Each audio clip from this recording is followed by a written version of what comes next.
Bueno, gracias al Centro ITAM de Energía y Recursos Naturales por la invitación para platicar sobre la industria de refinación y la transición energética.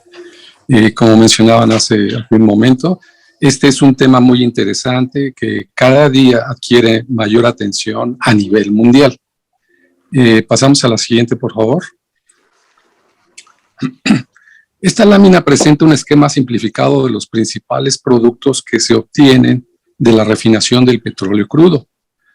Primeramente, se obtiene petróleo en un pozo productor, el cual se envía a los consumidores que se encuentran en diferentes partes del mundo a través de oleoductos vía terrestre o buquetanques vía marítima.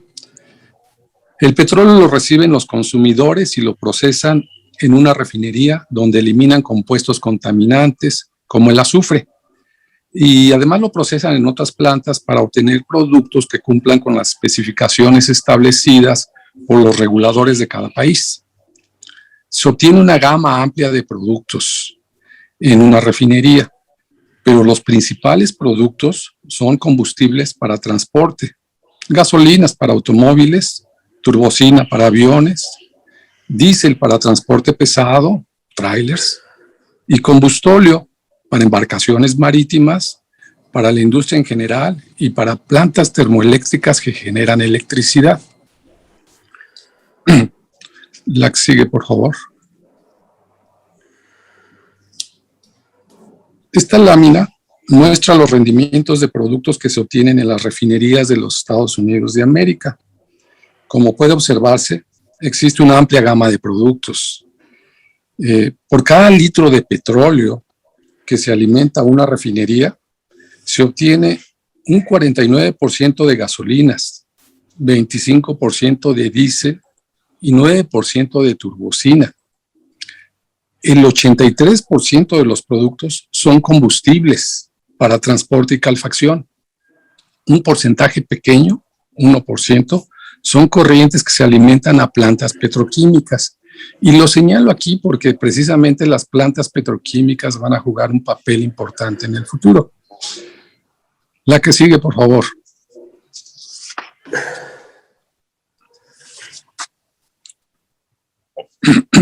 Hoy en día podemos identificar 4 periodos relevantes en la industria de refinación. El primero, antes de la pandemia, donde cada año se registraba un incremento de la demanda de combustibles líquidos, impulsado principalmente por el crecimiento en las economías emergentes en Asia, los países principales, China e India. De tal manera que en 2019 se alcanzó una demanda de aproximadamente 100 millones de barriles diarios de combustibles líquidos. En 2020 nos sorprendió en el mundo la pandemia del coronavirus, COVID-19, y para evitar su propagación, muchos países cerraron sus fronteras y se promovió el confinamiento de la población en gran parte del mundo. Esto ocasionó que la demanda cayera a 85 millones de barriles día en el mes de mayo de 2020. Afortunadamente, los investigadores desarrollaron vacunas en un tiempo récord. En diciembre de 2020 se iniciaron los programas de vacunación en varios países. Se controló hasta cierto punto la propagación de la pandemia. Se eliminaron las restricciones se empezaron a eliminar restricciones de confinamiento y se inició la reactivación económica en gran parte del mundo. Esto ha dado como resultado que se recupere la demanda de combustibles y en abril de 2021 se alcanzó ya una demanda que se estima en 95 millones de barriles diarios. Varios analistas estiman que la pandemia pueda tener un impacto duradero en el consumo de petróleo. En los próximos años se prevé que el consumo se mantendrá por debajo de la demanda observada en 2019. A largo plazo, es probable que la pandemia afecte el consumo de combustibles a través de un cambio en el comportamiento de las personas. Los viajes aéreos podrían experimentar una reducción permanente a medida que los viajes de negocios se reduzcan en favor de reuniones remotas, reduciendo la demanda de combustible para aviones. La adopción del trabajo desde casa, lo que llamamos el home office, puede reducir la demanda de gasolina. Sin embargo, algunos opinan que esto podría compensarse de alguna manera con un mayor uso de vehículos privados si la gente sigue siendo reacia a usar el transporte público. Si bien el impacto general es difícil de cuantificar, las preocupaciones sobre la demanda futura de petróleo y combustibles fósiles ya están afectando las decisiones de los inversionistas y las empresas petroleras. Varios analistas de mercado y agencias de energía están considerando escenarios donde la demanda de petróleo puede haber alcanzado su punto máximo en 2019 y varias empresas petroleras importantes han anunciado cambios en la estrategia a largo plazo, reduciendo la inversión en nuevos proyectos de hidrocarburos y cambiando su visión hacia proyectos de energías renovables. Sin embargo, a pesar de ello, pues ya tenemos ahorita una demanda de 95 millones de barriles día y hay mucho optimismo en que con la reactivación económica por los programas de vacunación puede incrementarse esta demanda aún más. Algunos analistas opinan que para el 2022 pues vamos a llegar a los 100 millones de barriles por día. En los últimos meses ha llamado la atención el cambio climático. Por ejemplo, sorprendió que en el mes de febrero en el estado de Texas, en Estados Unidos de América, se alcanzaran temperaturas muy bajas. La temperatura más alta en la ciudad de Dallas era de 9 grados centígrados bajo cero el 15 de febrero de 2021, la parte sur de Estados Unidos. Esta temperatura era 25 grados centígrados por abajo de las temperaturas promedio del mes de febrero. Estas bajas temperaturas ocasionaron un caos al tenerse una demanda de electricidad mayor a la capacidad de generación de esa región, cierre de ductos por congelamiento de agua y paro de refinerías. Es un hecho que debe prestarse atención especial al cambio climático. La que sigue, por favor.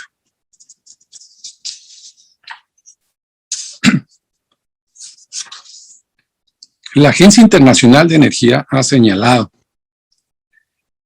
hoy en día, el sector energía es la fuente de aproximadamente 3/4 partes, o sea, el 75%, de emisiones de gases contaminantes y representa el punto clave para evitar los peores efectos del cambio climático, quizás el reto más grande que la humanidad ha enfrentado. Reducir las emisiones de dióxido de carbono a cero en 2050 es consistente con los esfuerzos para limitar el incremento a largo plazo de la temperatura promedio global en 1.5 grados centígrados. Este es un llamado para buscar una transformación completa de la manera en que se produce, transporta y consume la energía. La Agencia Internacional de Energía publicó un estudio en mayo de este año, en el que presenta un mapa, una ruta, para alcanzar 0 emisiones de CO2 en el año 2050. No es un documento vinculatorio, pero proporciona información valiosa que señala que es posible reducir las emisiones netas de CO2 a 0 en 2050, pero se requiere del esfuerzo de todas las naciones. La que sigue, por favor.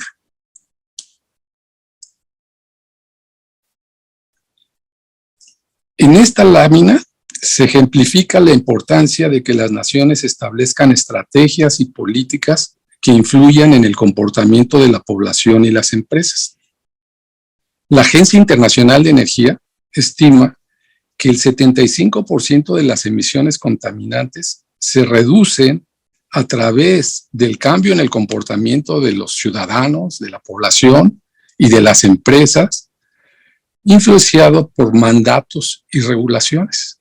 O sea, sí se requiere que existan nuevas políticas, nuevas regulaciones, que haya mandatos que obliguen a que haya un cambio en el comportamiento de todo el mundo.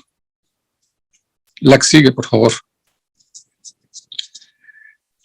Pero ¿cuál es el consumo actual de energía por tipo o fuente?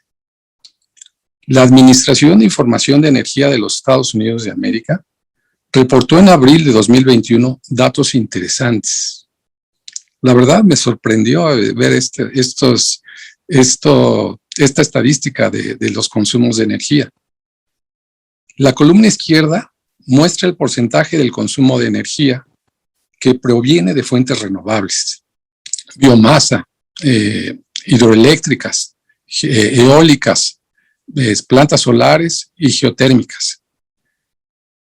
Y la columna derecha muestra el consumo para fuentes no renovables, es decir, combustibles fósiles como el petróleo, gas natural, carbón y la energía nuclear.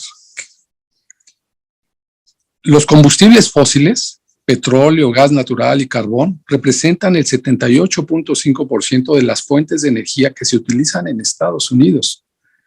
Y las fuentes renovables representan solo el 12% del total, 12.4%.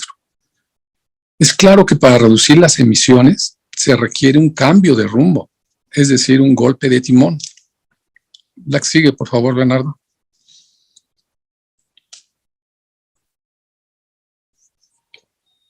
Esta lámina señala la generación de energía para 4 sectores principales: generación de electricidad, la industria, el sector industrial, el transporte y los edificios, que básicamente es vivienda, comercios y oficinas. La columna izquierda muestra los combustibles fósiles que se utilizan en cada sector. Pues básicamente es el quemado de gas, diésel, combustible y carbón. Combustibles en general. La columna de la derecha presenta las alternativas ambientales que podrían sustituir a los combustibles fósiles.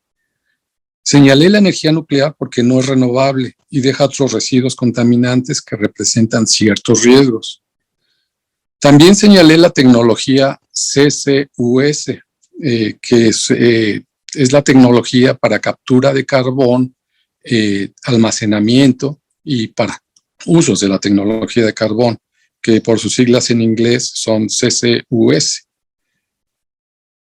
Y esto lo hice porque es una tecnología que actualmente se encuentra en etapa de desarrollo, lo cual representa un reto que juega un papel importante para reducir emisiones en el sector industrial.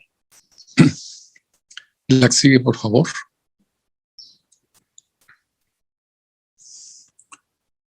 Esta lámina presenta una estimación de las emisiones de CO2 para economías avanzadas y para países en desarrollo y economías emergentes. La gráfica de la izquierda muestra las emisiones totales. La gráfica de la derecha presenta las emisiones per cápita.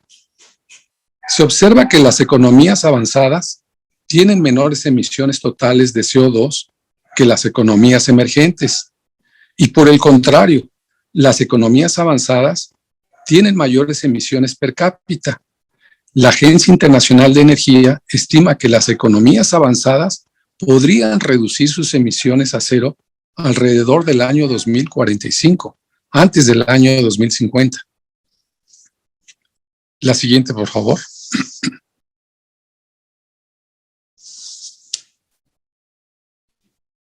Esta lámina presenta en el lado izquierdo una estimación de las emisiones de CO2 por sector. El sector con más emisiones es el de generación de electricidad, pero cae rápidamente después del año 2030, apoyado por las tecnologías solar, fotovoltaica y la tecnología eólica. Le siguen los sectores industrial y de transporte, los cuales tienen emisiones altas de CO2. Y el sector edificios, al igual que un rubro que ellos señalan como otros, tienen bajas emisiones de CO2. La gráfica de la derecha muestra las emisiones totales de CO2 gruesas y netas. La campana morada representa las emisiones gruesas, lo que llaman gross emissions. Obsérvese que para el año de 2050 no es posible reducir las emisiones gruesas a cero. dado que se requiere el uso de tecnología para la captura y almacenamiento de carbón, así como encontrar mayores usos del CO2.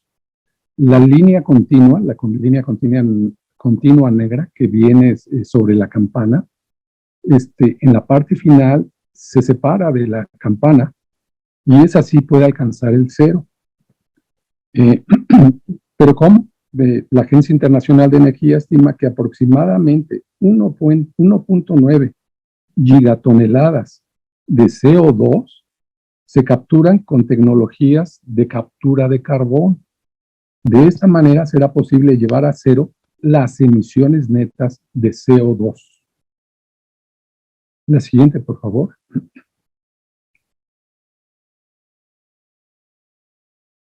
Esta lámina presenta el consumo de combustibles en la industria.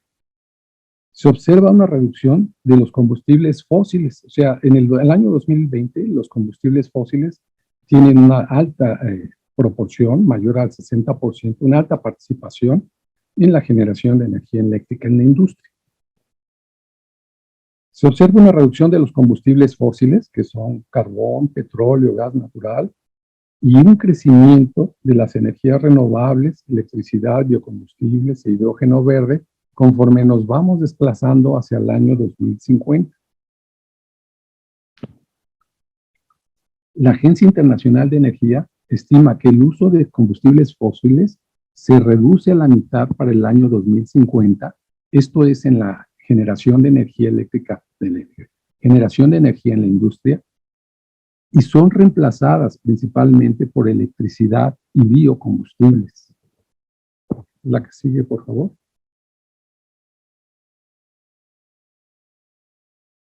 Con relación a las industrias química, del acero y cementera, se tienen retos tecnológicos importantes. La columna morada, la morada fuerte, muestra la ruta convencional para suministrar energía con combustibles fósiles. Y la participación de la ruta convencional se reduce para los siguientes años.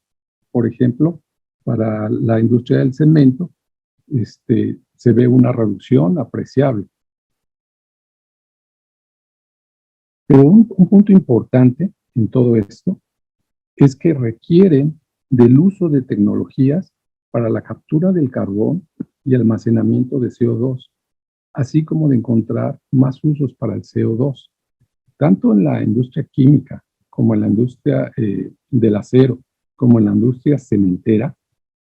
Se nota una reducción de la participación de los combustibles fósiles, pero hay una columna morada clara o color violeta que crece sustancialmente, que representa básicamente el uso de la tecnología para la captura del carbón y su almacenamiento. La que sigue, por favor. Cambiando al consumo de combustibles para transporte. Actualmente, los combustibles fósiles proporcionan más del 95% de la energía requerida para el transporte. La Agencia Internacional de Energía estima que para el año 2050, los combustibles fósiles serán sustituidos por fuentes renovables, donde la electricidad y el hidrógeno representan más del 70%. Hoy en día, se tienen automóviles eléctricos que han mostrado su capacidad. Sin embargo, es importante señalar que para el año 2050 no se elimina el uso total de los combustibles fósiles, debido a que aún no se cuenta con sustitutos de los combustibles fósiles para el transporte por avión y para las embarcaciones marítimas. La siguiente, por favor. Esta lámina presenta la posible evolución de los combustibles para el transporte ferroviario, las embarcaciones marítimas y la aviación. La Agencia Internacional de Energía estima que el transporte ferroviario será eléctrico casi en su totalidad. El transporte marítimo reemplazará el 85% de los combustibles fósiles con el uso de biocombustibles, hidrógeno y amoníaco. Con relación a la aviación, se estima que el 80% de los combustibles fósiles se sustituirán con biocombustibles y otros combustibles sintéticos. La que sigue, por favor. A pesar de que se cuenta con tecnologías probadas y eficientes para los carros eléctricos, existen retos muy importantes para reducir las emisiones de CO2 a nivel mundial. Por ejemplo, para el año 2030, se requiere cuadruplicar la producción de electricidad con tecnología solar fotovoltaica y eólica para el año 2030. Y se necesita incrementar 18 veces la venta de automóviles eléctricos.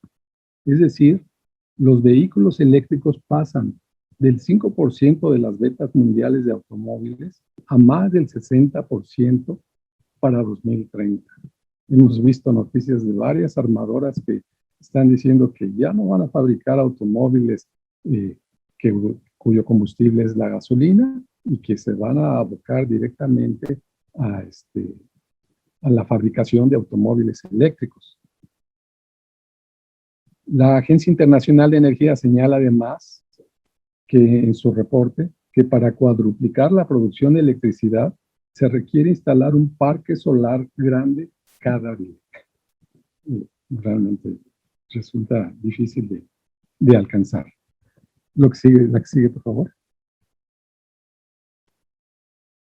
Con la breve revisión de los posibles cambios que podrían presentarse en el mundo para reducir las emisiones de CO2 y reducir los efectos del cambio climático, surge la pregunta de cuál sería la evolución de la industria de refinación.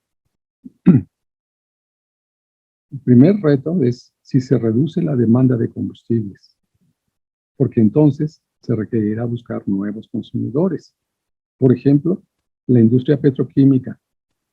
Existen corrientes de refinación del petróleo que pueden utilizarse como materia prima en la petroquímica. Lo vamos a ver un poquito más adelante.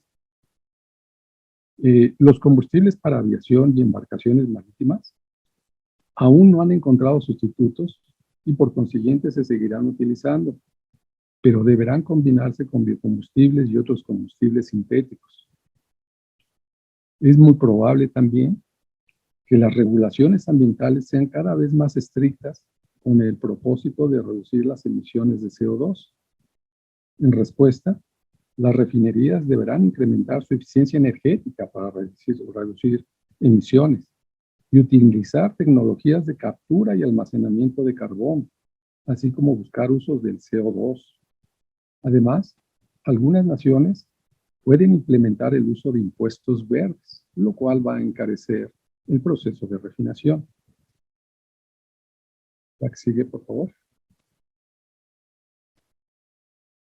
Se espera que las refinerías en el mundo busquen una mayor diversificación e integración.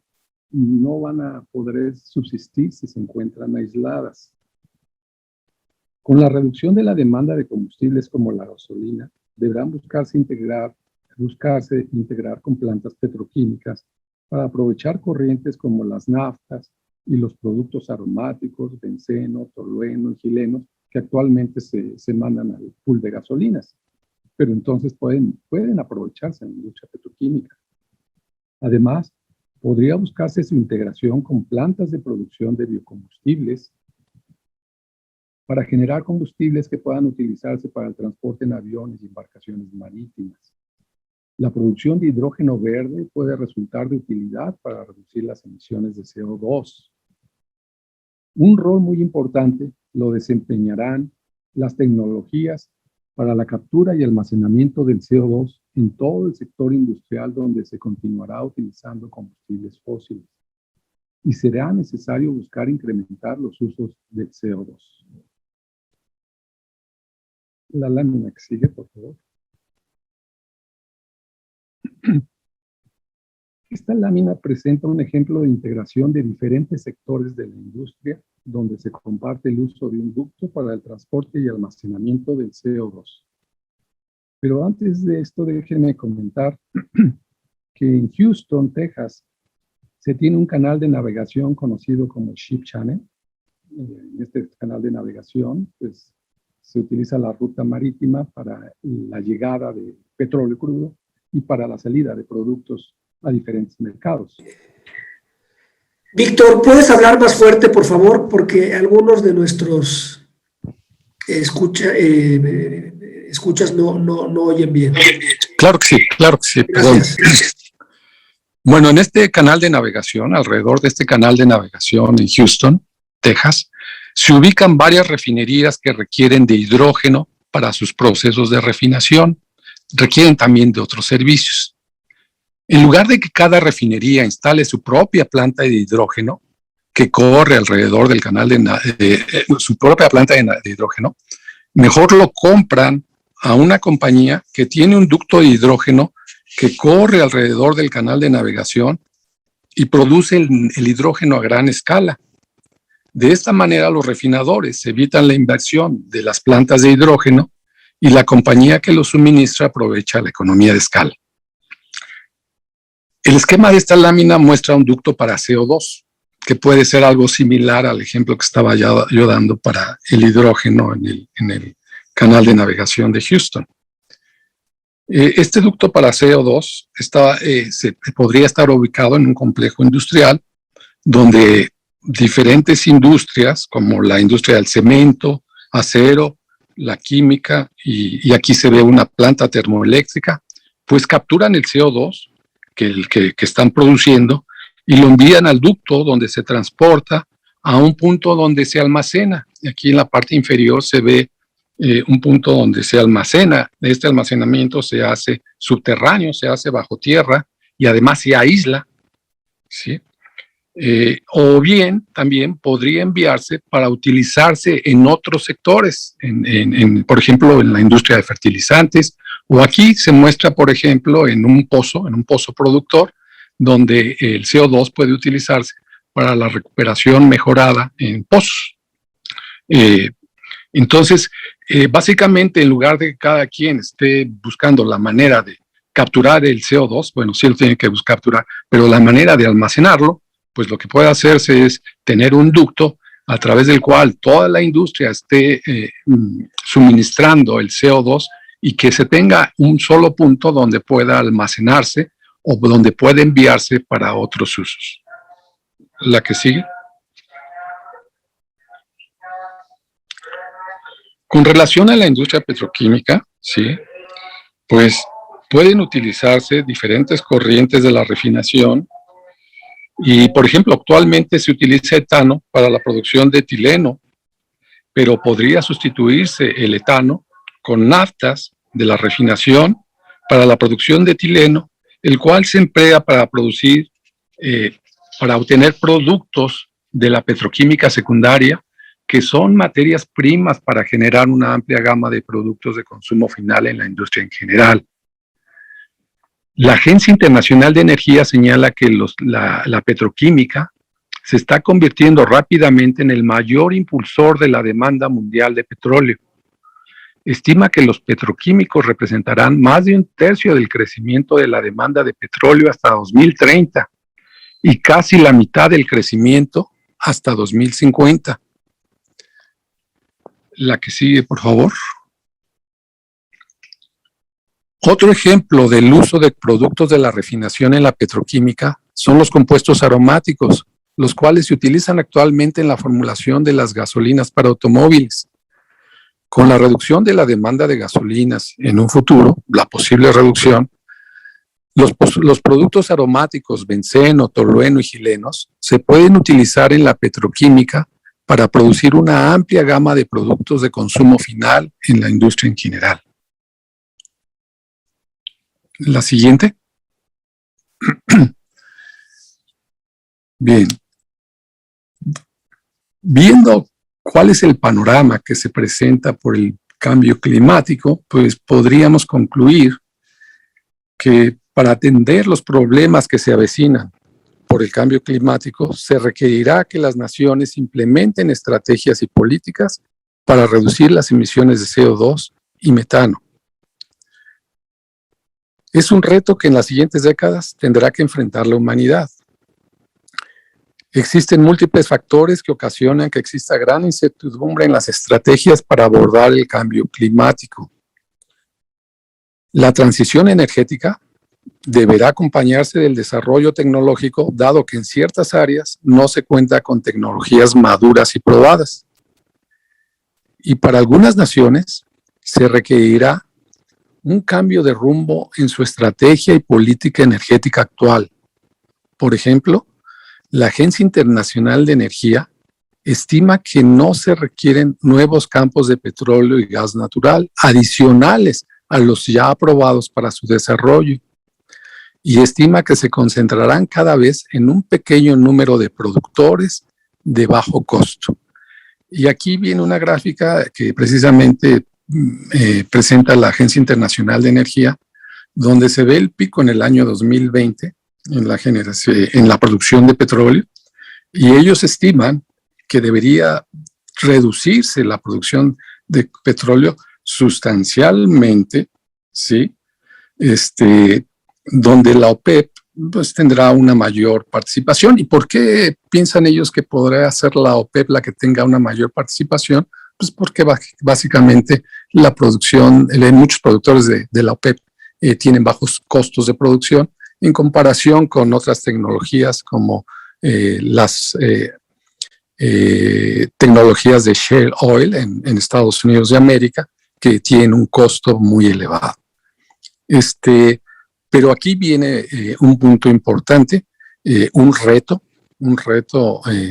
mundial, porque es cambiar políticas de muchos países y de muchos países productores que realmente no están viendo con los mejores ojos las conclusiones, o bueno, las recomendaciones, digámoslo así, las recomendaciones de la Agencia Internacional de Energía para poder reducir las emisiones de CO2 y poder evitar un desastre por el cambio climático. Y pues con esto concluyo mi presentación. Le cedo la palabra a Bernardo de la Garza, que va a dar un aspecto económico de la transición energética en la industria de refinación. Muchas gracias, Víctor. Muchísimas gracias. Adelante, Bernardo.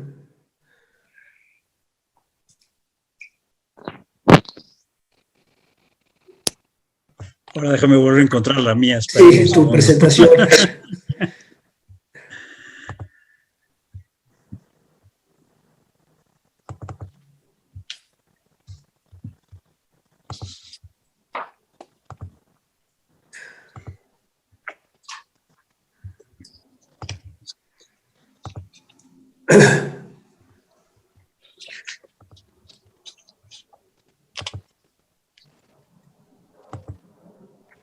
Creo que ahí estamos, Adelante. ¿no?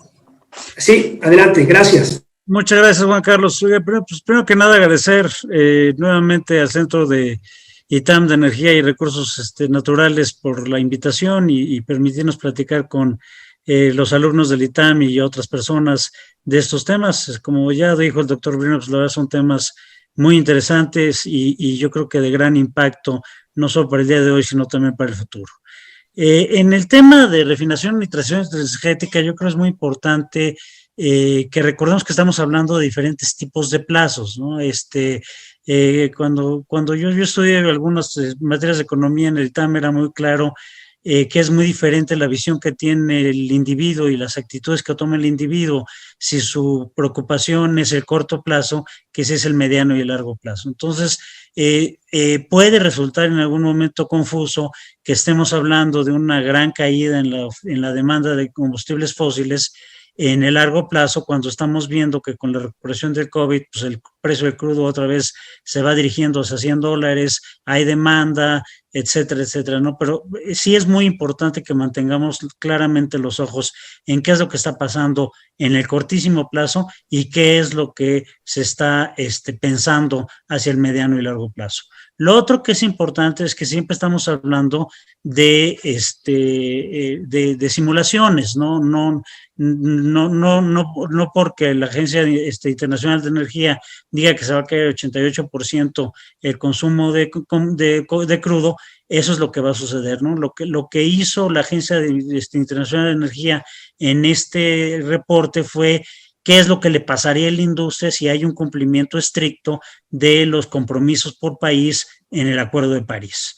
Eso fue lo que hizo la agencia. Al igual que Víctor, yo también voy a usar algunas láminas de este reporte y les recomiendo a todos que lo revisen. Es un reporte bastante extenso, pero que trae una visión muy interesante de qué es lo que se necesita para evitar los efectos de cambio climático, ¿no? Y yendo al tema del cambio climático, el otro tema que sí es muy importante es que la discusión a nivel global sobre el cambio climático ha cambiado sustancialmente, ¿no? Hace unos años la discusión era si existía o no el cambio climático, incluso había científicos que se atrevían a discutir las evidencias muy claras del calentamiento global antropomórfico causado por el ser humano, ¿no? Creo que esa discusión ya desapareció, afortunadamente. Ya gran parte de la industria de hidrocarburos ha aceptado la existencia del cambio climático. Nos llevó pues que haya pasado tragedias terribles como el invierno terrible en Texas, y las inundaciones que se están viendo en gran parte del mundo, y el desolado calor y sequía que están teniendo ahorita en los Estados Unidos. Creo que hay ya la evidencia de que hemos afectado y hemos sacado mucho de este planeta es muy clara, ¿no? Pero ahora la discusión se ha tornado así. Para poder enfrentar los problemas de cambio climático, la solución puede ser tecnológica, con tecnologías complicadas y caras, como es el secuestro de carbón, o si necesitamos realmente hacer cambios muy radicales en la manera que nos comportamos, ¿no? O sea, yo lo veo, creo que hay 3 puntos de vista. Un punto de vista en donde la industria dice, bueno, podemos seguir siendo dependientes de los combustibles fósiles, pero hay que hacer mucha tecnología para que el CO2 no salga a la atmósfera. Hay un punto intermedio en donde dice, bueno, si ya tenemos buenas alternativas para la electricidad, ¿por qué no electrificamos al mundo? Que también tiene unos retos considerables. Y luego está la última posición, que es la que esgrime Greta, que es, señores, hay que cambiar nuestra forma de ser, hay que reducir nuestro crecimiento, hay que ser un poco más sencillos en nuestro crecimiento, porque si no, nunca vamos a lograr hacer esto, ¿no? Pero habiendo esas posiciones, ¿qué quiere decir todo esto para la industria de refinación, ¿no? Y como lo que yo hice con esta presentación, pues quisiera hablar primero de las características económicas de la industria de la refinación y los retos que enfrenta, y luego cómo los cambios que ya nos anunció el doctor Briones van a afectar a esta industria, ¿no? Primero, hablemos cuáles son las características distintivas de la industria de la refinación. Pero es una industria multirregional. Normalmente no encontramos hubs muy grandes de industrias de refinación, ¿no? Hay 3 hubs clave, el que se da en la costa norte del Golfo de México en los Estados Unidos, en donde en la zona de Houston y contiguos hay una cantidad importante de refinerías, en donde se pueden hacer soluciones como las que mencionaba el doctor Briones respecto al hidrógeno, pero realmente fenómenos de congestión de refinerías no hay muchos. Está el de Rotterdam y algo en la zona de Singapur para Asia.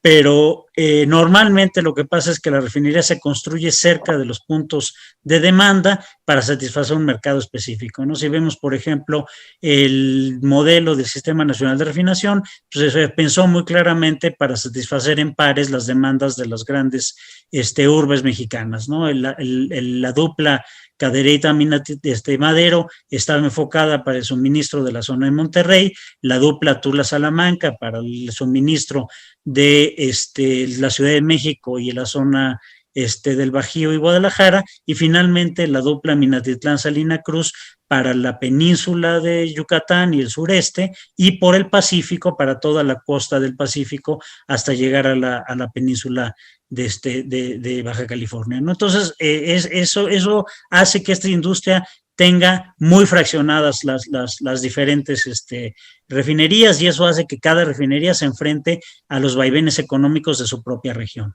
Es una industria que trabaja con bienes fungibles, ¿no? Los llamados commodities. ¿Qué quiere decir que es un bien fungible? Que el bien vale por lo que puede hacer.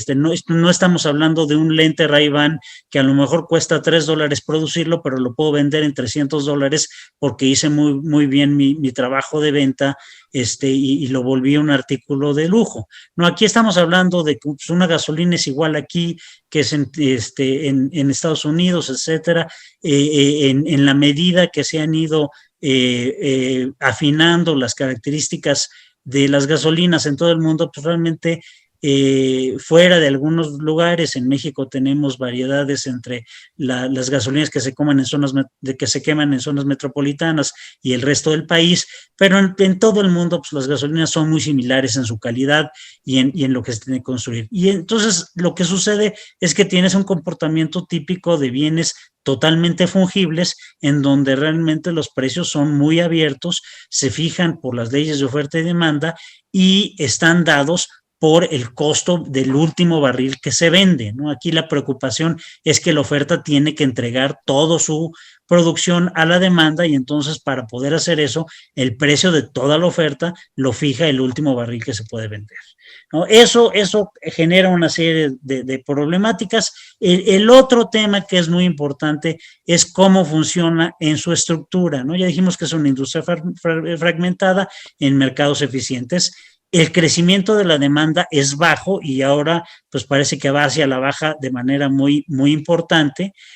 Son industrias muy intensivas en el uso de capital. Hacer una nueva refinería pues cuesta cerca de $10,000 millones, el CAPEX es muy alto, pero el costo de operación, el OPEX también es muy alto. Entonces, son de uso intenso de capital, las tecnologías están muy maduras, no es que haya a la vuelta de la esquina un gran invento que nos vaya a cambiar el mundo de la refinación, y hay barreras tanto de entrada y de salida, ¿no? Invertir en una nueva refinería es muy alto, pero salirse de una refinería existente es también muy complicado, porque una vez que uno decide cerrar una refinería y regresar al sitio donde se construyó esa refinería a la situación normal del impacto ambiental generado, es un costo impresionante. Y pues nomás veamos el ejemplo de la ex refinería de Azcapotzalco y toda la inversión que se ha hecho para limpiar ese terreno, ¿no? Tenemos, en cuanto a la conducta de los jugadores, es una industria muy agresiva en precios.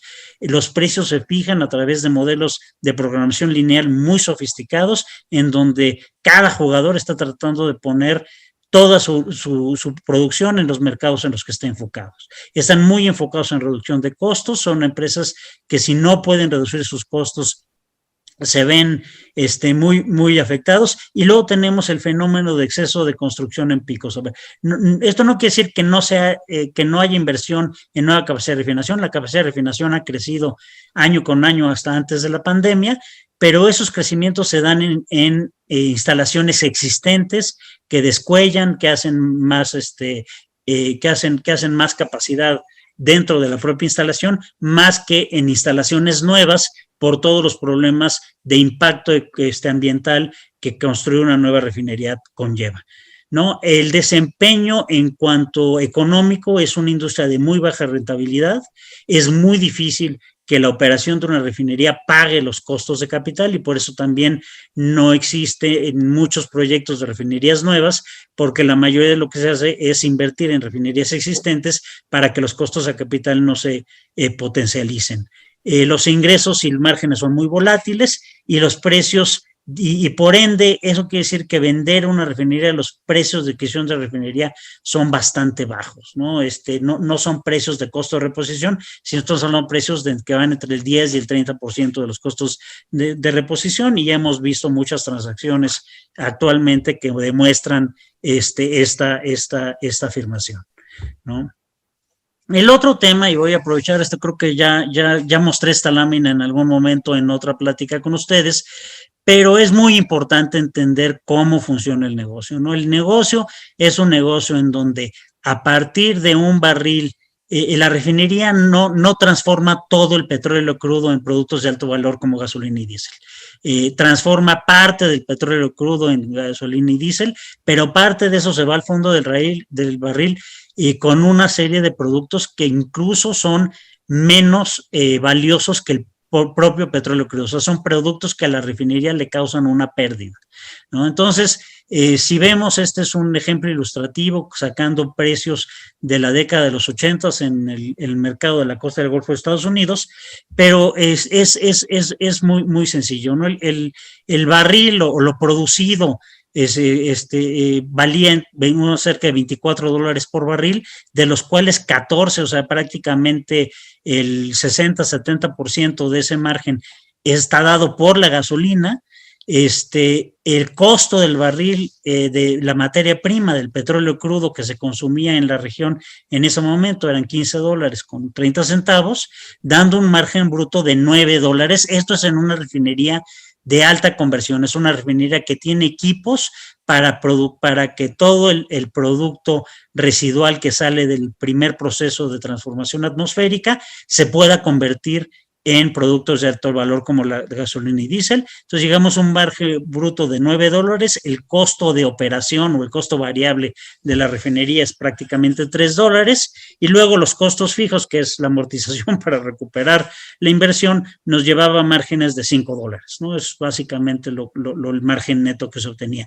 Si eso lo vemos en una refinería menos compleja, esta es una refinería que no tiene la capacidad de destruir el residuo de la primera destilación. Primero paga un crudo más caro porque paga un crudo que es más ligero para producir menos residual, ¿sí? Y aún así su margen bruto se reduce casi en $3.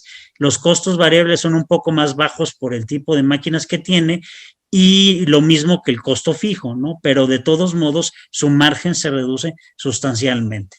Continuando con el tema de márgenes, lo que hice aquí fue los últimos 20 años de historia, comparar el margen, que es la línea anaranjada que tendrían que ver contra el eje del lado derecho, contra los precios del petróleo crudo, ¿no? Porque yo creo que sí es muy importante entender que dado que tanto el crudo como los productos resultantes de la refinación se manejan en mercados de commodities similares, no necesariamente que el precio del crudo llegue a $100 va a beneficiar a un refinador, porque entonces su materia prima llegó a $100. Entonces, como podemos ver en las instancias donde el crudo llegó a $100, 2011, 2012, 2013, los márgenes de refinación se redujeron sustancialmente, y lo que estoy graficando aquí es el margen bruto. Aquí todavía no se está poniendo el costo de operación ni el costo de capital de la refinería. Y los márgenes más altos que se observaron en ese periodo fueron de $14. Estamos comparando los márgenes de la costa del Golfo de Estados Unidos contra los precios de adquisición de los refinadores estadounidenses. Entonces, sí es un comparativo peras contra peras, pero como vemos, en los mejores momentos es un crudo de precio medio entre $40 y $60 por barril, en donde los márgenes siguen siendo muy estrechos.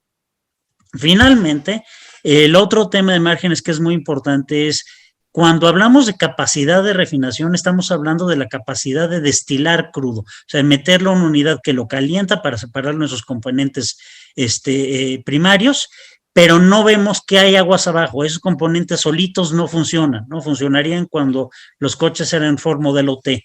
Pero ahorita con la sofisticación de los motores, etcétera, todavía hay que pasarlos por procesos en donde las moléculas no solamente se rompen, sino también se tienen que recomponer, agregarles hidrógenos, quitarles contaminantes como el azufre, como explicaba ya el doctor Briones, y entonces mi capacidad de producir productos de alto valor está dado por la disponibilidad de esas plantas aguas abajo, ¿no? Entonces, lo que está mostrando esta gráfica, que también es ilustrativa, es que llega un punto, o sea, no es posible correr una refinería al 100% de su capacidad, porque llega un punto en donde el siguiente barril va a perder valor, porque estoy produciendo yo un producto que me cuesta menos o que vale menos que el costo de mi materia prima. Entonces, en ese punto donde el valor marginal llega a cero, es el punto de utilización más eficiente de las refinerías, y por eso vemos que dependiendo de los niveles de precio, las refinerías pueden estar procesando niveles tan bajos como el 70% de su capacidad o niveles de 85, 90%, pero nunca vamos a ver una planta productiva operando al 100%, ¿no? Ya habiendo hablado de estas complicaciones, vayámonos un poco a las, estoy también igual que el doctor Briones usando gráficas del reporte de la Agencia Internacional de Energía y veamos cuál es nuestra expectativa hacia adelante, ¿no? Ya lo decía el doctor Briones, hay una reducción muy importante en los consumos de hidrocarburos, como el carbón, el petróleo y el gas natural. En el caso del petróleo específicamente, no se espera regresar a los niveles de consumo. Esto está en joules, no está en barriles, nomás para que, por eso se ve más alto de lo que hablaba el doctor Briones, pero el punto aquí es no se espera regresar a los niveles de consumo de 2019 y se espera una reducción muy importante donde pasaríamos de un consumo actual de cerca de 88 millones de barriles a un consumo de 24 millones de barriles para el año 2050, ¿no? Y lo mismo pasa con el carbón y lo mismo pasa con el gas natural, aunque el gas natural tiene un repunte más importante por las necesidades de generación eléctrica del corto plazo. Esta es la misma gráfica que mostró el doctor Briones. Aquí el único mensaje que yo quisiera darles es, efectivamente hay un cambio en la matriz energética del sector transporte. El sector transporte es probablemente el sector más intensivo en hidrocarburos actualmente. Hoy por hoy existen soluciones claras, probadas y económicamente rentables para el transporte de coches, camiones y trenes, en donde puede ser costoso, pero relativamente sencillo movernos a un esquema, a una matriz de combustibles basada en la electricidad, y entonces la electricidad se genera con las alternativas, con tecnologías alternativas. Obviamente se requiere de inversiones muy importantes, no solo en el cambio del parque automotor, sino también en la generación y la distribución de electricidad, ¿no? Esto obviamente incrementa la demanda de electricidad e incrementa la demanda de espacios en transmisión y distribución que tienen que volverse más robustos para poder soportar los vaivenes de las tecnologías verdes que son intermitentes, ¿no? Porque dependen del sol y del viento, que no son, normalmente no están disponibles, ¿no? El otro punto que es muy importante es cómo cambia la demanda por los productos producidos por una refinería. De acuerdo con el reporte de la Agencia de Información de Energía, el uso de gasolina y diésel, que hoy es el 55% de la demanda total de crudo, se reduce prácticamente al 15%, mientras que el etano, la nafta, el gas licuado de petróleo, que son productos precursores de petroquímicos, sube de 20% a 60% en el periodo del 2020 a 2050. ¿Qué quiere decir eso? Que la gráfica de márgenes que vimos anteriormente se vuelve mucho más complicada, ¿no? Porque ahora hay que empezar a enfocarnos en el valor de esa nafta, de ese etano, de ese gas licuado de petróleo para los fines petroquímicos. La industria petroquímica es una industria de altos ciclos, si bien sí hay consumos adicionales de plásticos, telas, etcétera, que es lo que se produce en la industria petroquímica. Estos son cíclicos, no están aunados al crecimiento del Producto Interno Bruto, pero llega un punto en donde la industria se cae, ¿no? Y eso hace mucho más complicado el trabajo de la refinería. Entonces, si volvemos a esa gráfica y pensamos que en lugar de la gasolina, ahora el producto estrella va a ser la nafta, los refinadores se van a meter en unas situaciones muy complejas y van a tener que estar aunados a complejos petroquímicos para poder ser bastante eficientes. Entonces, ¿a qué se están enfrentando los refinadores? A una reducción muy importante de la demanda de productos basados en el petróleo crudo. Eso va a hacer que las corridas de refinación caigan hacia el 2050 en cerca de 85%, y eso quiere decir que muchos de los refinadores pues no van a sobrevivir. No va a haber activos que no van a poder competir en este escenario y van a tener que cerrar y se van a volver activos que son una carga para las empresas que son dueños de ellos, porque van a tener que pensar qué hacer con ellos, si las van a volver terminales de almacenamiento, si las van a desmantelar y limpiar la zona, y todo eso implica costos importantes, ¿no? Simplemente para dar un ejemplo de cómo está viendo la industria este problema, Reliance, una empresa hindú que tiene una de las refinerías más grandes del mundo, la refinería Yanmagar, que tiene una capacidad de 1.2 millones de barriles a nivel de destilación primaria, está pensando muy seriamente convertir esa refinería a una refinería en un proyecto que ellos llaman de crudo a petroquímicos, ¿no? Sería una refinería que estaría enfocada exclusivamente en la producción de turbocina para el transporte aéreo y de insumos petroquímicos, y para eso recientemente ya cerraron un deal con Saudi Aramco, la empresa petrolera saudita, para que los apoye en toda la inversión que se requiere para hacer ese cambio tan importante, ¿no? Nuevamente, les recuerdo que estamos hablando de escenarios, ¿no? Y simplemente para que vean que si hay agnósticos a estos escenarios, el ministro saudita del petróleo recientemente comparó este reporte de la Agencia de Información de Energía como una secuela de la película La La Land. Entonces, cada quien decide en qué cree y en qué no cree, ¿no? Pero estamos hablando del futuro. Esto puede pasar o puede no pasar, ¿no? ¿Qué es lo que concluimos de todo esto? Que realmente sí va a haber una presión muy importante a la industria de la refinería. Eso va a traer retos económicos aún mayores a los que ya se enfrenta. Con la reducción de la demanda de combustibles de transporte, el aumento en precursores petroquímicos, va a ser muy importante que los refineros inviertan en cambios de configuración de sus refinerías para que les permitan derivar márgenes más favorables, y solo unos cuantos de nuestros refinadores que son los más eficientes van a poder sobrevivir, y el resto se va a quedar con activos improductivos cuyo retiro resulta muy costoso. Entonces sí es un reto muy importante el que se está enfrentando la industria de refinación. Realmente nadie sabe qué nos va a deparar el futuro, pero es muy claro que se requiere una acción en cuanto al cambio climático, y esa acción va a tener diferentes grados y diferentes niveles en diferentes países. Entonces, dependiendo de los grados y niveles que tenga esa acción, es cómo va a afectar a la industria de la refinación, ¿no? Pues muchísimas gracias, Juan Carlos, y yo creo que lo dejo ahí para que nos pueda comentar Rosanetti y recibamos algunas preguntas. Muchas gracias, Bernardo, muy claro. Rosanetti. Claro, con muchísimo gusto, buenos días, encantada de estar aquí y compartir la mesa con amigos conocidos de hace tanto tiempo. Yo quisiera, digamos, tratar de redondear todas estas valiosas aportaciones que ya escuchamos, empezando por darles mi opinión respecto al documento de la agencia. Pues está claro que la agencia lo que hizo fue decir, a ver, si queremos llegar a Net Zero en 2050, esto es lo que tendría que pasar, no es lo que va a pasar, pero esto es lo que tendríamos que hacer. Yo también les recomiendo mucho la lectura del documento para que sean capaces de dimensionar el tamaño de reto que tenemos como planeta. Uno de los grandes hitos que plantea la agencia, digamos, el inmediato, es que en 2021 ya no deberían de estarse aprobando nuevos proyectos de exploración y producción de petróleo. Eso no está ocurriendo en el mundo.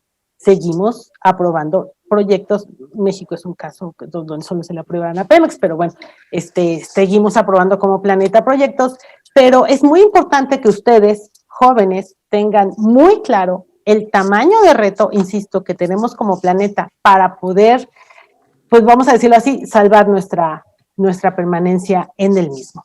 Dicho eso, quisiera destacar también que sí hay esfuerzos claramente puestos ya con una línea estratégica definida por el lado de Europa y Japón, que son, vamos a decir, gobiernos en donde hay políticas públicas muy desarrolladas para que se vayan cumpliendo algunos de los hitos. Por ejemplo, lo mencionó Víctor, el de los carros eléctricos. La agencia dice, pues deberíamos de tener para el 2030 el 60% de los automóviles, de la venta de automóviles nuevos debería de ser carros eléctricos. Bueno, cada país tendrá que hacer su esfuerzo, pero insisto, ya hay políticas claras que sí apuntan para ahí, de tal forma que donde coincido totalmente con mis colegas es en donde se ve mucho más probable la disrupción, el cambio en un corto plazo, sobre todo para este tipo de proyectos, es en la disminución de la demanda del combustible para el transporte. Y eso, ya lo explicaron los colegas, tiene un impacto directo sobre las corridas de refinación.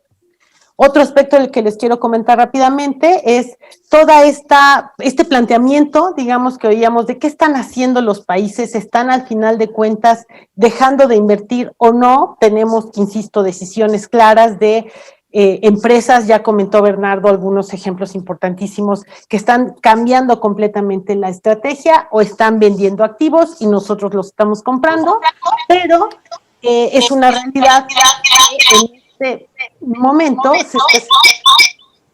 yo no sé si ustedes oyen un eco. Hay un eco raro ahí. ¿Verdad? Ok, sí. Creo que ya desapareció. ¿No? ¿Así me escuchan mejor? ¿Me escuchan mejor? Mejor. Ok, perfecto. Perdón, decía,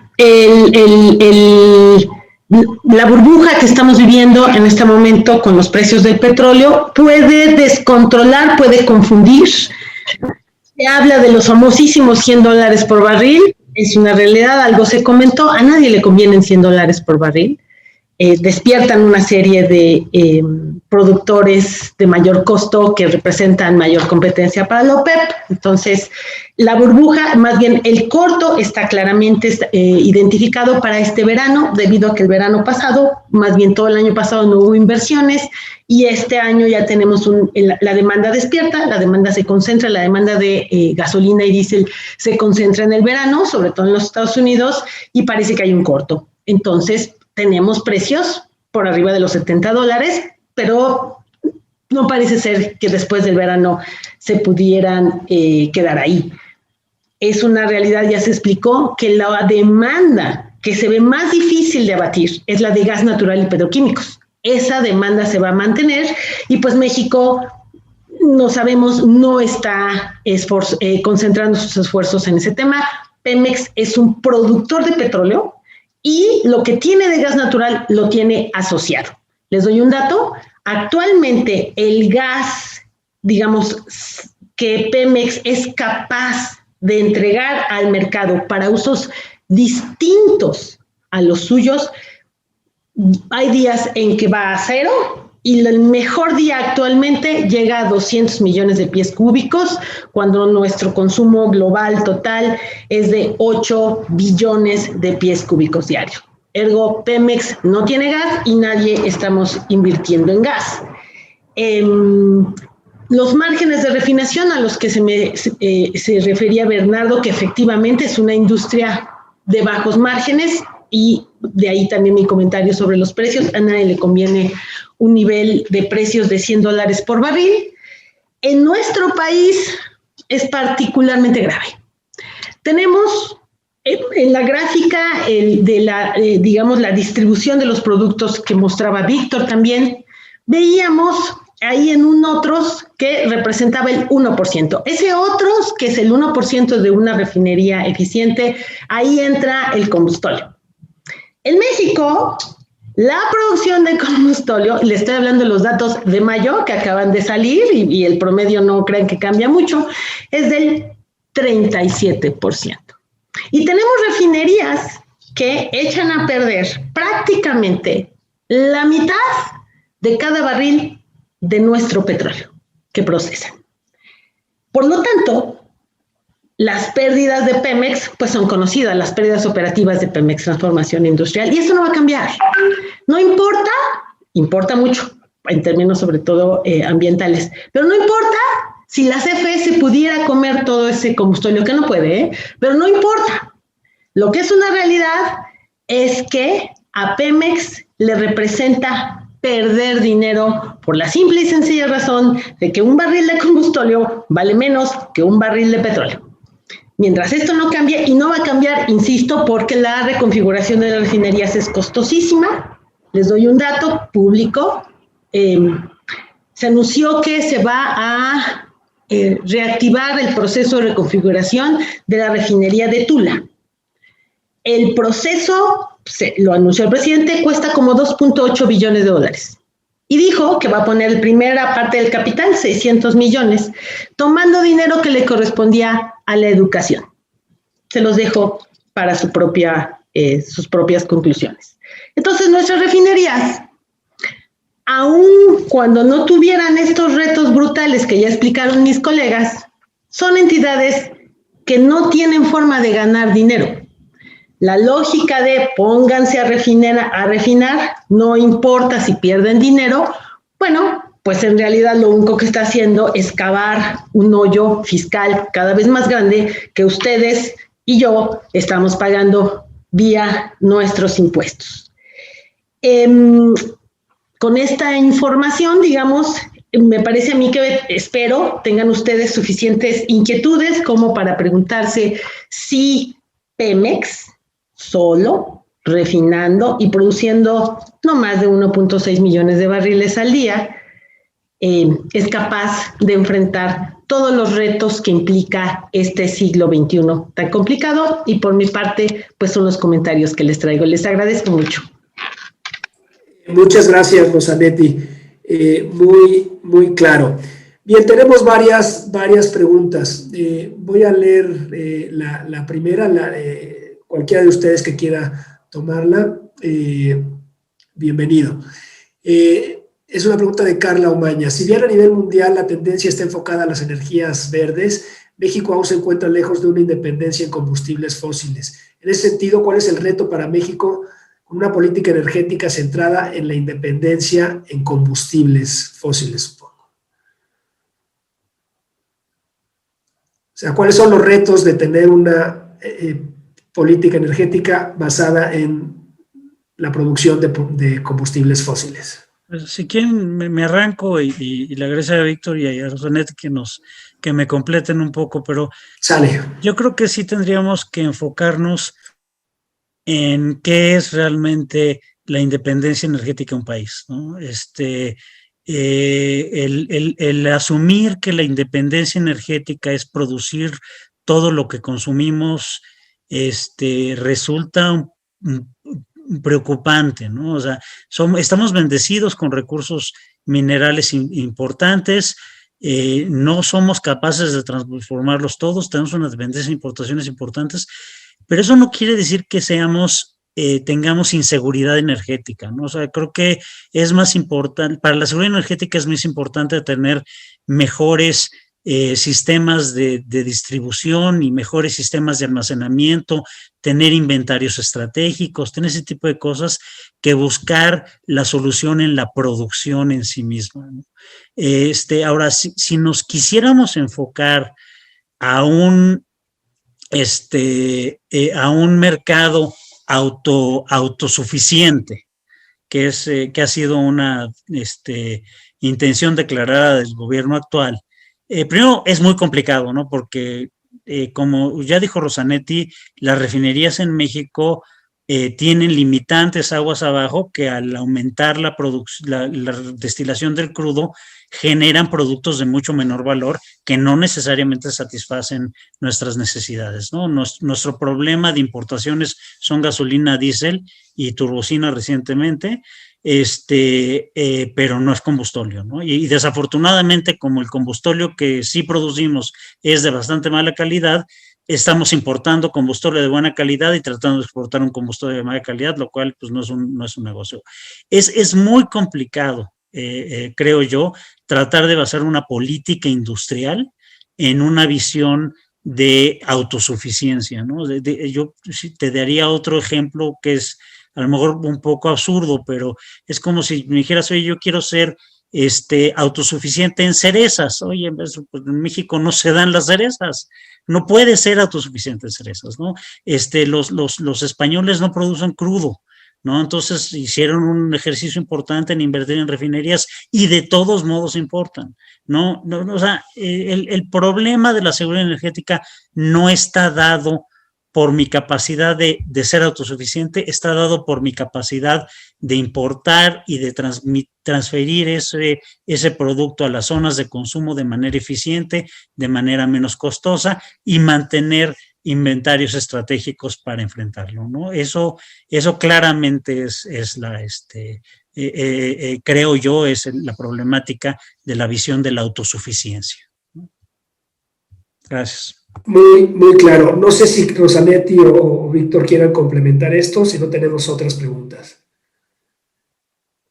Tenemos aquí una pregunta de Alfonso Uresti. ¿Qué hace Pemex con el combustible de mala calidad que no logra vender? Es que lo vende. O sea, al final Pemex lo está vendiendo y cuando el mayor problema que tiene Pemex es logístico. A ver, para mí el mayor problema que tiene Pemex es financiero. ¿Ok? Bueno, dicho eso, suponiendo que no existiera el tema económico que realmente no nos importara a nadie, es una pena porque es nuestro dinero, el problema de Pemex es logístico. Tiene una capacidad muy... las refinerías de mayor producción de combustóleo, pues los tiene en Tula y Salamanca.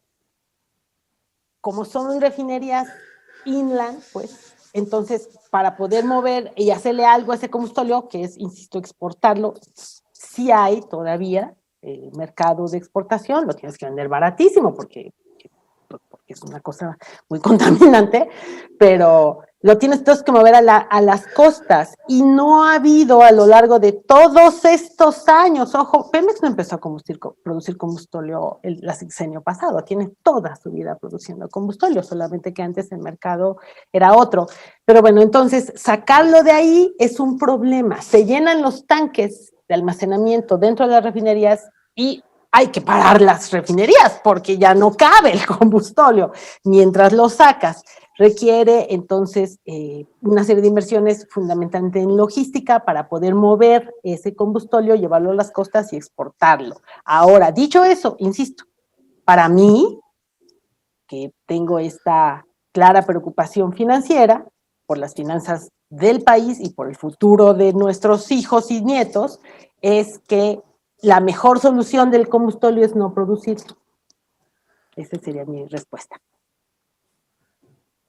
Muchas gracias, Rosanetti. Si me permites nomás agregar, Juan Carlos, también por favor. No hay que perder de vista la política reciente en materia de generación eléctrica, ¿no? Los cambios al sistema de despacho de la red eléctrica, en donde se le está dando preferencia a las plantas de la CFE, es para darle preferencia a plantas termoeléctricas que consumen combustóleo.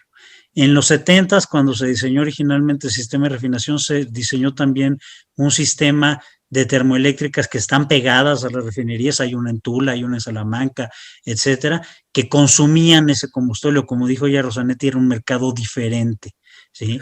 Desde entonces la CFE creció a termoeléctricas duales y a termoeléctricas más dependientes de gas natural licuado. El combustible marginal de la electricidad en México debería ser el gas natural licuado. Al forzar el consumo del combustóleo, que sí se nos está volviendo un problema, estamos causando dos temas importantes. Estamos encareciendo la electricidad en este país y estamos generando un problema de contaminación muy grave. No más quería agregar ese tema. Muy bien. Otra pregunta, claramente en la mente de casi todos. ¿Qué piensan de la reciente adquisición de Deer Park? ¿Cuál es el principal reto que tiene Pemex operativamente hablando con esta nueva refinería? Bernardo hizo un artículo muy completo, yo creo que la respuesta la tiene claramente él. Gracias. Si quieren, ahí les publico una cosa en expansión que a lo mejor da las respuestas. Pero la razón de la inversión de Pemex en Deer Park, del primer 50%, fue una estrategia de colocación de crudo, ¿no? Nos necesitábamos en el incremento de la producción de Cantarell, que vimos el pico hacia el año 2004, pues nosotros estábamos muy preocupados de que ese crudo al entrar al mercado redujera sustancialmente su precio, porque al mismo tiempo teníamos amenazas muy claras de producción de Canadá y producción de Venezuela, y lo que tratamos de hacer es fomentar la construcción de capacidad de alta conversión en la costa norte de Estados Unidos y también en México, ¿no? En México se hicieron los proyectos de Cadereyta y Madero bajo esa óptica, y finalmente Minatitlán, que Minatitlán tardó mucho más tiempo en terminar. Y luego en Estados Unidos hicimos la asociación con Deer Park, y luego hicimos una serie de contratos de largo plazo que ya no eran asociaciones, porque el tema de asociarse tiene complejidades en cuanto a la cantidad de dinero que hay que meter, en cuanto a la negociación de productos, en la negociación de precios, etcétera, etcétera.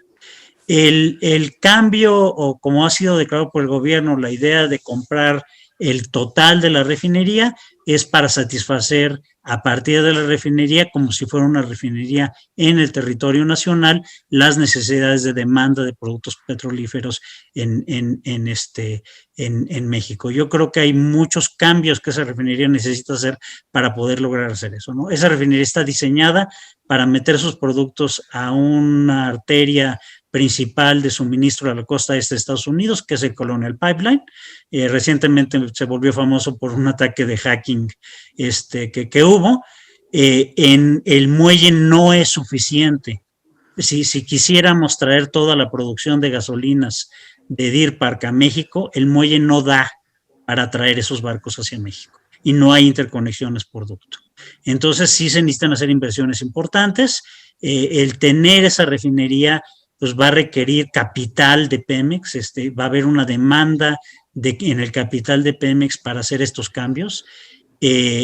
Vamos a estar operando una refinería en un país extranjero.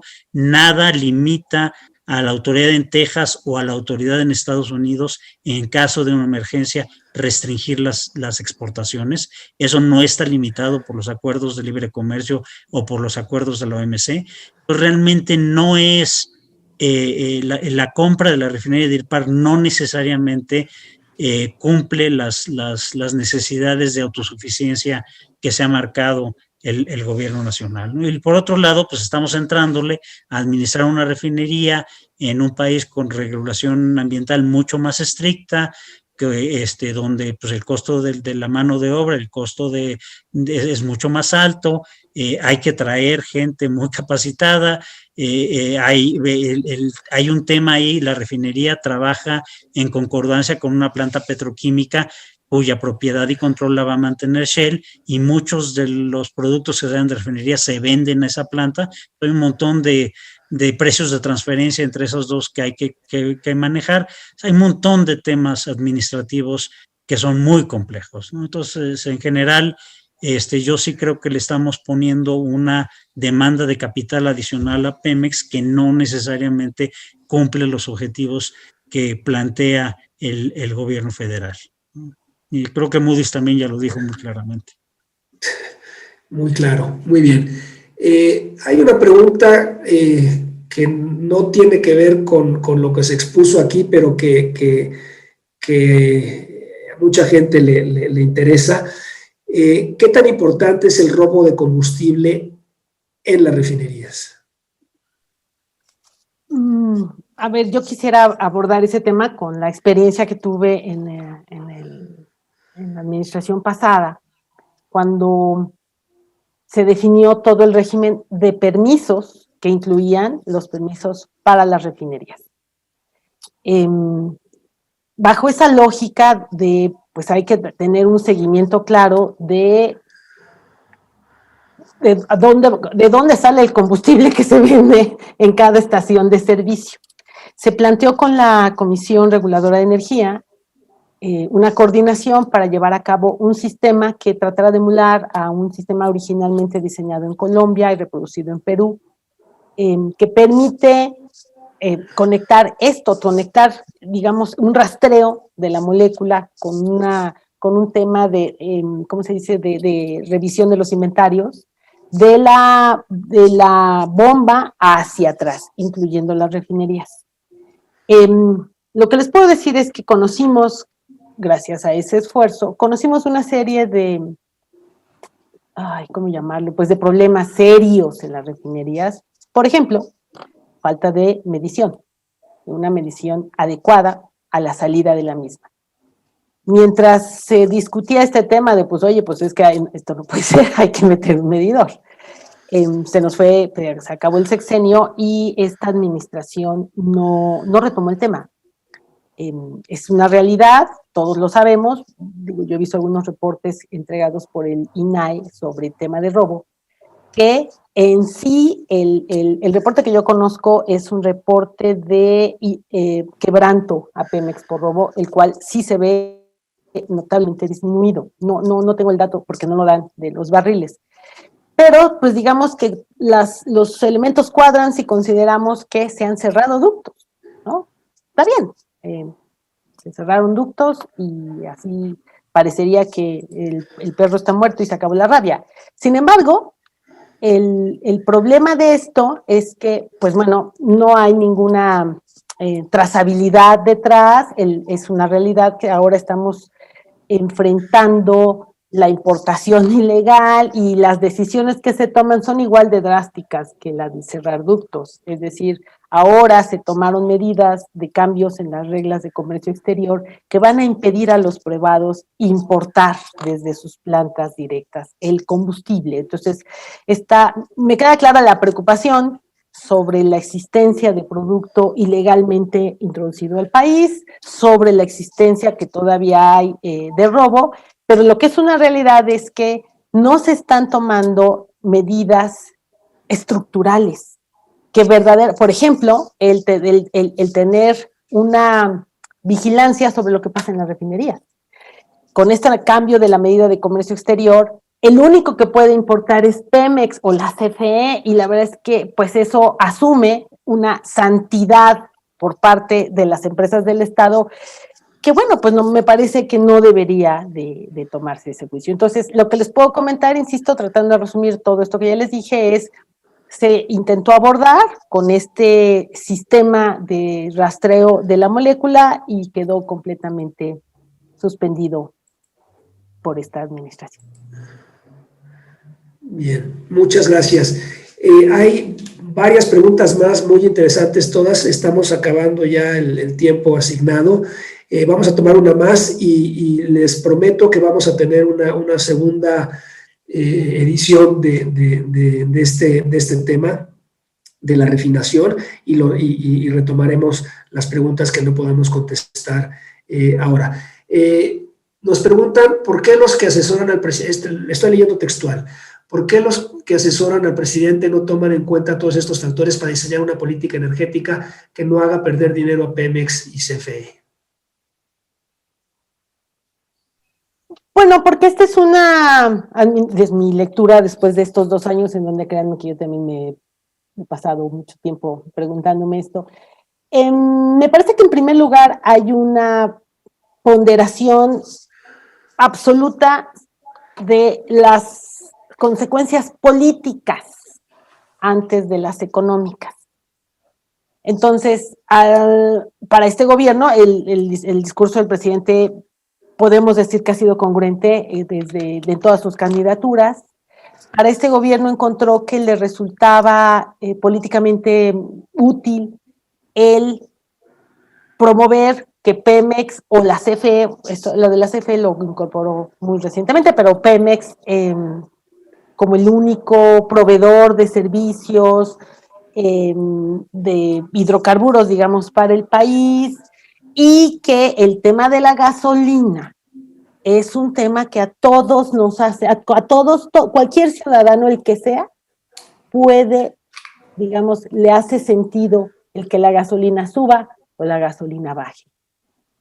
Lo toma, promete que si Pemex produce gasolinas, estas primero dijo van a bajar, le dijo no, bueno, siempre no van a subir más que inflación, y eso pues le abona políticamente. Es, creo yo, insostenible, pero políticamente le ha traído sus ventajas. Es mi lectura. Muy bien. Bueno, ¿algún otro comentario? ¿Algo que quieran agregarnos, no necesariamente de esta pregunta, sino del tema, antes de que agradezcamos y nos despidamos? Yo sí quisiera invitarlos a todos, a cooperar. La transición energética es una responsabilidad de todos como ciudadanos, no solo, por supuesto, las políticas públicas es la herramienta más poderosa que hay, pero todos tendríamos que hacer conciencia de esto, todos tendríamos que consumir menos en general de todo para bajar las emisiones al país, al planeta. Muy bien, muy bien. Muchas gracias, Rosanetti. Bernardo, Víctor, ¿algo más? No, pues yo nomás darles las gracias, Juan Carlos, como siempre. Creo que el instituto es un trabajo fabuloso de darle un poco de color a estos temas. La información es muy importante, ¿no? El entender las problemáticas nos ayuda a ser mejores. Y hacerle eco a lo que dijo Rosanetti, ¿no? El tema ambiental no es un tema futuro, es un tema presente. Y no es una cosa que se va a solucionar solo con políticas públicas o solo con políticas industriales, se tiene que solucionar con cambios de actitud de toda la gente, ¿no? Y todos tenemos cosas que hacemos mal, prendemos luces y no las apagamos, desde esas cosas muy tontas, ¿no? El uso de bolsas de plástico no reciclables, todas esas cosas, yo creo que sí vale la pena que todos pensemos cuál es nuestra chamba como ciudadanos de este mundo, ¿no? No solo de México. Muy bien, estupendo. Sí. Muchas gracias. Juan Carlos, Víctor, adelante, por favor. igualmente nada más agradecerles la oportunidad para participar en este foro. Es muy interesante. Muchas gracias, Víctor. Bueno, el que agradece claramente soy yo a los ponentes y a la comentarista, brillantes como siempre. Quiero agradecer también a todos los que se conectaron y a los que hacen posible el equipo del ITAM que hace posible estas transmisiones.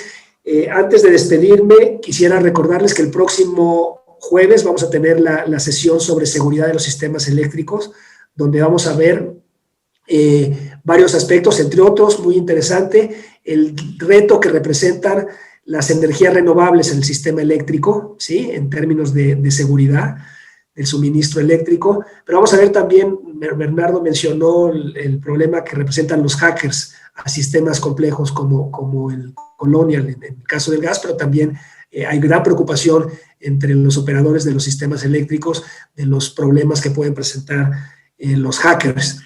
Y bueno, pues es, como les decía antes, un reporte que hizo la Agencia Internacional de Energía, que lo van a presentar aquí, es un reporte nuevecito. Entonces les va a llegar la invitación con tiempo y desde ahora ya me comprometo a continuar este diálogo que pues evidentemente dejamos muchas preguntas sin responder y vamos a retomarlas en una próxima sesión. Entonces, muchas gracias a Bernardo, a Víctor, a Rosanetti, a todo el equipo del ITAM, Jorge, Carmen, Laura, todos los que participan en esto y desde luego a todas las personas que se conectaron. Muchísimas gracias, nos vemos el próximo jueves. Cuídense mucho. Muchas gracias. Hasta luego.